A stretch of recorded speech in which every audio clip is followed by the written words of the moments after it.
Dear God. Hi, my name is Viktor Manoel. And how long have you been dancing? Oh, dear God. Uh, since 1973. Oh. And how did you get started? Who were some of your early inspirations?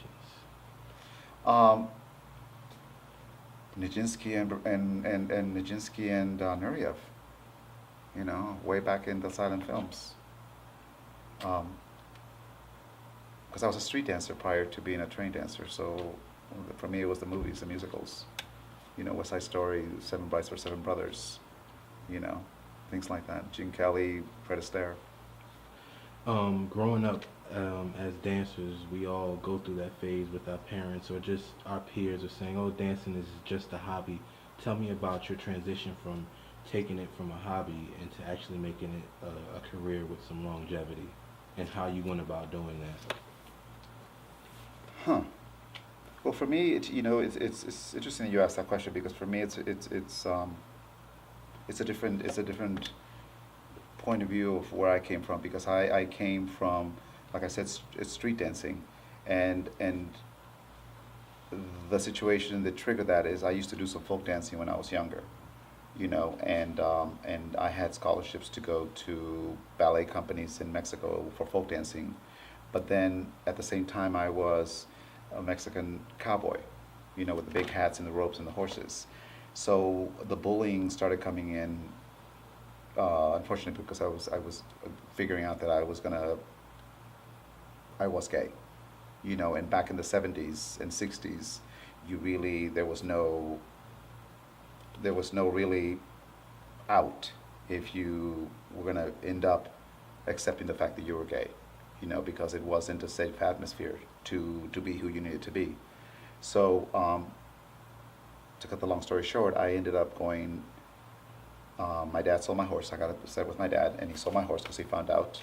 And through having a fight with him, I ended up just meeting a friend in high school and going to a club, a gay club on the Highland, um, Paradise Ballroom, I think it was, and running into some two guys that happen to be very iconic in the style that I do, which is punking whacking. Punking originally is the name of it, um, and it was behavior movement. Because as I grew up idolizing these movie people, um, they also were doing stuff that I could relate to, which was behavior and basically acting out on the dance floor or mimicking professional dancers, because we had no training. So that said, we became a nucleus of people, about seven of us, that were always doing this style.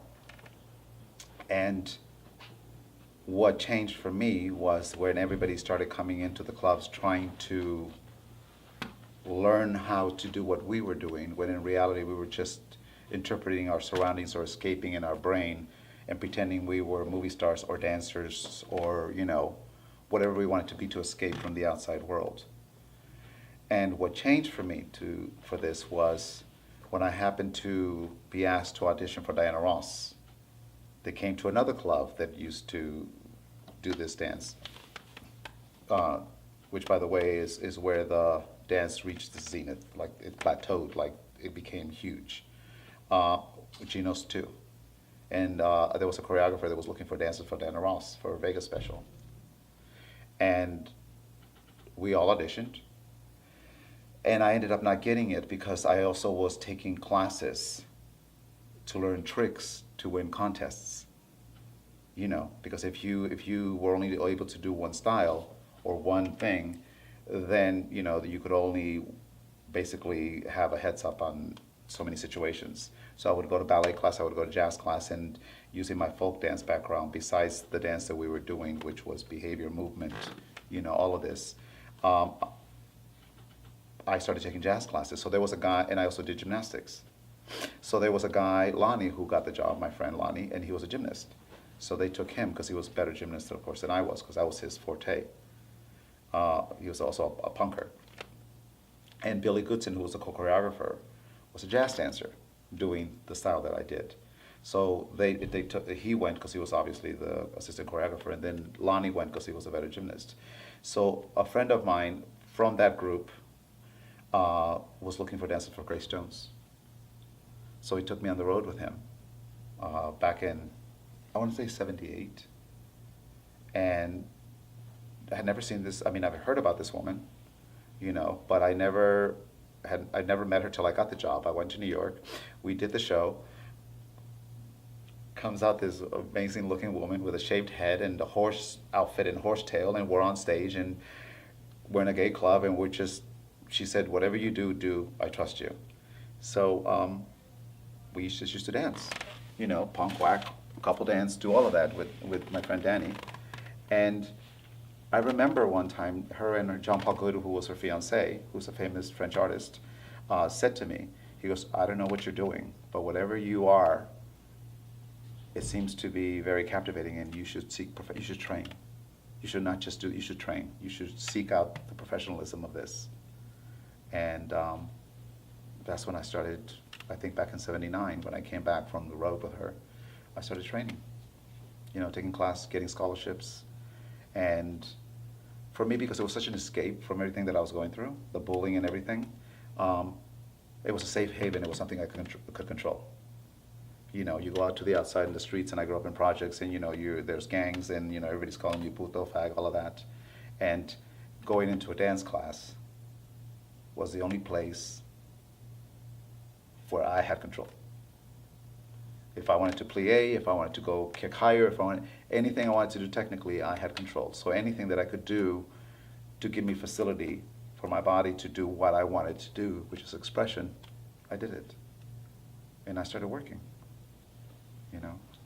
Piggybacking off of that, you said working, meaning that becoming a professional.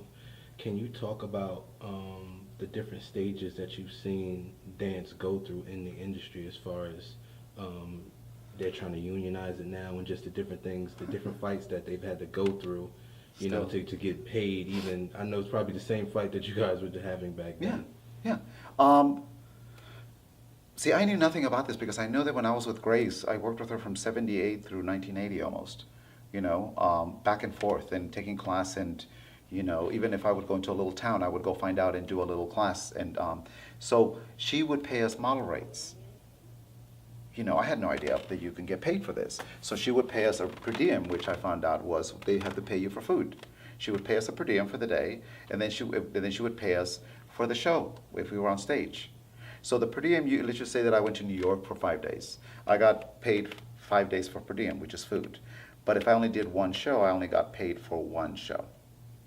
And since she was a model, she paid us runway fee, which was, I think, $50 or $100 for the show. Which back then in the 70s, huge. Because here I am, no training, and I'm getting paid, and I'm on Studio 54, and I'm in front of stage with people going crazy. So then when I started training,